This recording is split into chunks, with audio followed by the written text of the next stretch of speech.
Hola, ¿cómo están? Yo soy Lorelei, nuevamente aquí con ustedes. Hoy en realidad el tema de conversación es la encuesta que acaba de salir de Ipsos. Acá les dejo una imagen para que vean cómo, según esta encuestadora, van las preferencias de los peruanos. La realidad es que ninguno de los candidatos tiene un porcentaje decente como para decir que las elecciones se están definiendo. Y si aplicamos el margen de error de 2.5 o 2.8 que se suele manejar, entonces básicamente estamos ante un empate técnico de los 5 primeros lugares. Creo que lo que sí podemos decir es que lo que en realidad sucede es que hay mucha gente que aún no ha decidido su voto, hay gente a la que no le interesan las elecciones o gente que no apuesta por ninguno de los candidatos y no quiere votar por nadie. En fin, en verdad aún no se ve una definición y ya estamos a menos de 2 meses de los comicios. Yo pienso que las encuestas deberían estar prohibidas faltando mes y medio o 2 para las elecciones porque de cierta forma influyen a los electores debido a que te muestran un grupo de 5 o 4 candidatos como los que llevan la delantera e indirectamente el mensaje es: votas por cualquiera de estos que va primero o tu voto va a ser un voto perdido. Y el otro tema es que se suele resaltar más a aquellos que supuestamente van primero, tanto en los programas de televisión como en los periódicos, y para mí esto de cierta forma también es una promoción indirecta a aquellos candidatos que en teoría van adelante. Y personas, no se dejen llevar por eso de que tienes que votar por uno de los que aparece en la foto o tu voto no sirve. Especialmente ahora cuando se ve que los, entre comillas, 5 primeros lugares están empatados al igual que los 5 que van detrás de ellos. Así que voten por quienes ustedes crean que es la mejor opción, aparezca o no en la foto. No se dejen influenciar, si están seguros de su candidato, entonces voten por él o por ella, quién sabe, y da la sorpresa. Como los pescaditos que ni figuraban y mírenlos, llegaron al Congreso. Otra cosa, no voten por odio, no voten en contra de, no voten porque, ay, tal persona trabajó con tal otra y fuchis. No, pues piensen un poquito, en lugar de andar de odiadores, investiguen la trayectoria de la persona, revisen su plancha presidencial, fíjense en quiénes lleva al Congreso, si tiene o no alguna investigación, sus propuestas, que es algo muy importante.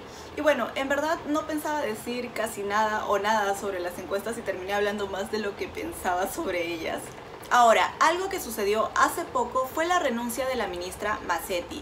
Esta se dio en el marco de todo este escándalo de la vacunación al casi sucesor de Alcides Carrión, es decir, Martín Vizcarra.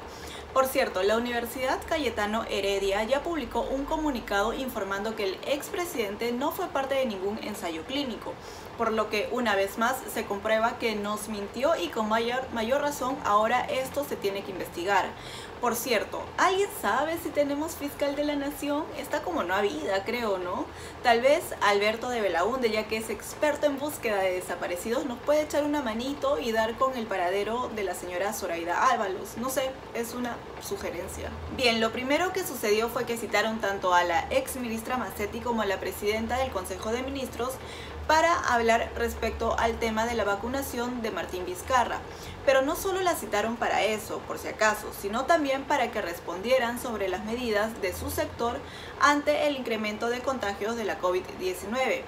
Y sí, le voy a dar razón a quienes criticaron que se citara a la presidenta Bermúdez porque evidentemente no tiene nada que ver con el asunto de Vizcarra. Pero si también la convocaron para que hablara sobre las disposiciones de su sector para con la pandemia, entonces yo no veo cuál es el problema. El tema es que además de la citación a las ministras, también se comenzó a hablar de una posible censura hacia la señora Macetti, censura que con el paso del tiempo comenzó a perder respaldo según el periodista de RPP, Carlos Villarreal. A pesar de esto, la ministra de Salud decidió renunciar. Entonces, en teoría, los apoyadores de Vizcarra y apabulladores del Congreso se habían quedado sin piso, pues no tenían cómo voltearle la torta al Congreso por todo lo que estaba sucediendo. Pero no. Por supuesto que iban a buscar la forma de responsabilizar al Poder Legislativo. Así que el todos contra el Congreso comenzó a aplicarse y los tweets de los ya conocidos apoyadores de Vizcarra y apabulladores del Congreso no se hicieron esperar. Se los voy a ir poniendo conforme hablo. Obviamente mucha otra gente, como periodistas o personas como tú o como yo, hicieron caja de resonancia a lo que todos estos personajes publicaron en sus redes sociales. Lo típico pues. Bien, ¿cuál fue la consigna respecto a que la señora Mazzetti decidió renunciar? Más o menos esta. Palabras más, palabras menos, pero es como que en líneas generales lo que se ha estado diciendo para poder culpar al Congreso, como siempre, de todo lo que sucede. Vamos a leer lo que publicó el periodista. Dice, según fuentes del Ejecutivo, Pilar Mazzetti estaba cansada de los ataques y citaciones constantes del Congreso para explicar siempre lo mismo sobre la pandemia. El borrador de la moción de censura, una barbaridad, y el caso Vizcarra fueron los detonantes. Bien, sobre el tema de los ataques hacia los ministros que asisten al Congreso, sí le voy a dar la razón tanto al periodista como al presidente Sagasti, quien en una entrevista criticó que se tratara de esta manera a quienes asisten al Congreso a responder preguntas.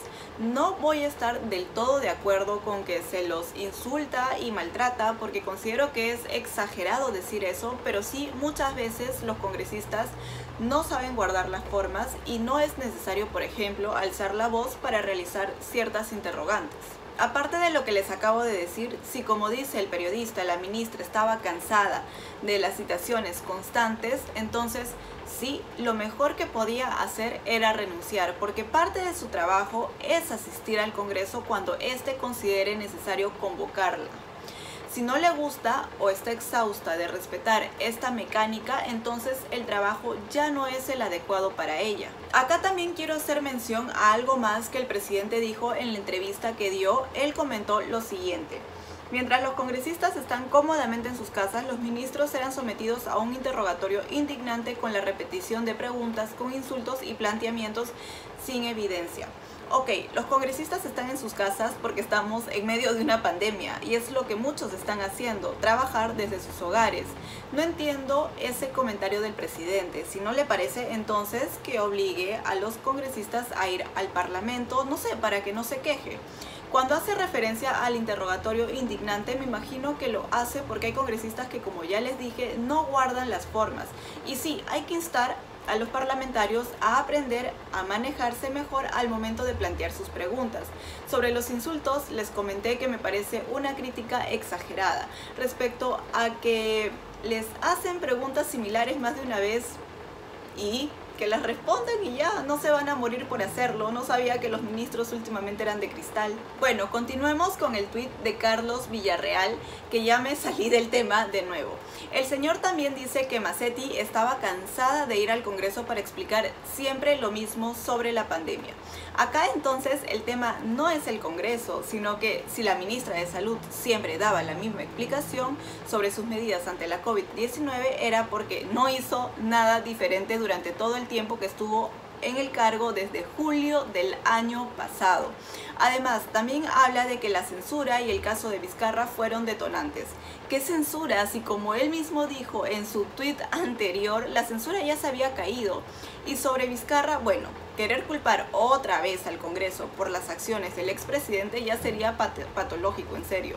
La verdad es que no sé si por este tema, pero yo sí creo que la señora Mazzetti debió haber sido censurada hace algún tiempo. Los motivos, bueno, se insiste con una cuarentena que demostró no ser útil porque esta por sí sola no funciona, no se reforzó adecuadamente la atención primaria, nunca se implementó la detección, aislamiento y rastreo con pruebas moleculares, nunca se gestionó la compra de plantas generadoras de oxígeno. Por el contrario, al último estuvo casi exigiendo que los privados se hicieran cargo de esto cuando ellos ya han apoyado bastante y ojalá lo sigan haciendo, pero el gobierno hasta ahora no ha traído las benditas plantas y las que existen son justamente gracias a donaciones. No se capacitó al personal de salud durante el tiempo que hubo la baja en la curva de casos. Por el contrario, despidieron personal sabiendo que se avecinaba una segunda ola. No se gestionó adecuadamente la compra de vacunas. Sí, ahora comienzan a llegar de a pocos, pero si realmente hubiese hecho bien ese trabajo cuando estuvo como ministra durante el gobierno de Vizcarra, se hubiesen cerrado los tratos y esas vacunas hubiesen comenzado a llegar antes. Todo lo que les acabo de decir, ¿en qué se ha traducido? En la muerte, según SINADEF, de más de 100.000 peruanos. Si esto les parece que es ser una buena ministra de Salud como para premiarla dejándola en su cargo, entonces definitivamente pensamos muy diferente. De lo que me he dado cuenta es que no sé si a algunas personas se les ha metido una enjuagada de cerebro mal, pero me parece que nos falta tener claro que una de las principales funciones del Congreso, más allá de si te gusta o no por quienes está compuesto, es fiscalizar y el control político. Esto se encuentra establecido de manera muy clara en el reglamento del Congreso. Sin embargo, ante las citaciones o interpelaciones, parece que en el chip de la gente automáticamente se activa el mensaje Congreso obstruccionista, Congreso obstruccionista. Menos mal que no me trabé en la última. Porque supuestamente nunca es el momento oportuno para, entre comillas, molestar a los ministros de cristal. Como dice el señor Gustavo Gutiérrez Tixe, abogado y magíster en Derecho Constitucional, en el mundo los ministros cohabitan en el Parlamento todo el tiempo, son los responsables políticos del gobierno y eso no significa que descuiden sus deberes, porque para eso tienen viceministros, directores, asesores, cientos de colaboradores.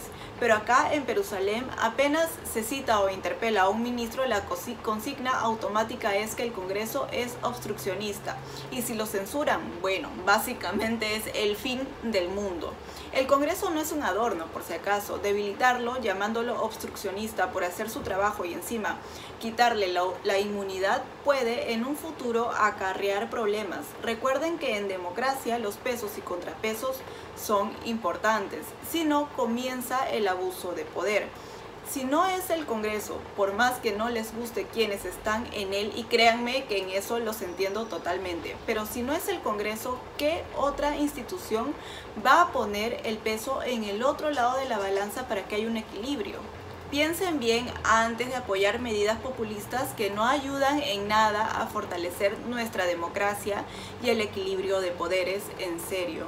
Y bueno, ya me excedí hablando, les voy a dejar al final del video un extracto de una entrevista que dio al programa Combaters al inicio de este mes el actual ministro de Salud, Óscar Ugarte. En ella habla respecto a las medidas que se deberían tomar para hacer frente a la pandemia y por lo que declara, la tiene clara.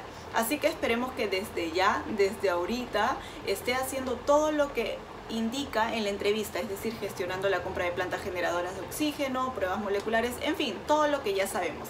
Así que esto sería todo por el video de hoy. Nos vemos en el siguiente. Les mando un beso y un abrazo. Cuídense mucho. Los dejo con la entrevista. Chao. Por eso paso a preguntarle. Estamos en la cuarentena, que nos puede gustar o no nos puede gustar. ¿Por qué no hemos comprado pruebas moleculares? ¿Por qué no hemos comprado equipo de protección personal? ¿Por qué no hemos comprado respiradores ni planta de oxígeno? Si todo eso es sencillísimo de comprar y nos sobra la plata. A ver, esa es una buena pregunta porque es lo mismo que yo he estado preguntando estas semanas públicamente. Porque yo he hecho una cosa, he revisado el discurso de investidura del premier Martos.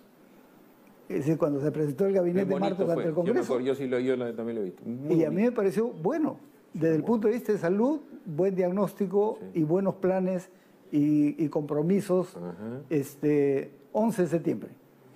Entonces, ¿qué cosa decía ahí? En primer lugar, fortalecer el primer nivel de atención. Poner recursos humanos, equipos de respuesta rápida, las pruebas moleculares para los diagnósticos, todo lo que se debía realmente hacer. Pero además, para corregir un error que hubo al inicio, que fue diagnosticábamos y lo mandábamos a su casa a pasar la cuarentena en el domicilio. Isolarlo y llevarlo a un centro, vamos a decir, un hospital de campaña. Eso es la ideal de las cosas. Ni siquiera campaña. Las torres de la Villa Panamericana sirvieron para eso. Correcto. Y ahí están las torres. No, pero me estoy refiriendo al Perú, pues. Vamos a decir que si ya no es Lima, si no es Chiclayo, lo mandas al estadio tal, al sitio tal. Vamos a decir que podías implementar hospital de campaña. Hasta agosto, pero ni siquiera eran hospitales de campaña, eran hospitales prefabricados, bien armados. Correcto. Habían 91 en todo el Perú, parte de Lima, y se comprometió ahí el gobierno en tener a diciembre 400. ¿Y? No hay. Doctor, lo que se hizo fue desmontar lo que había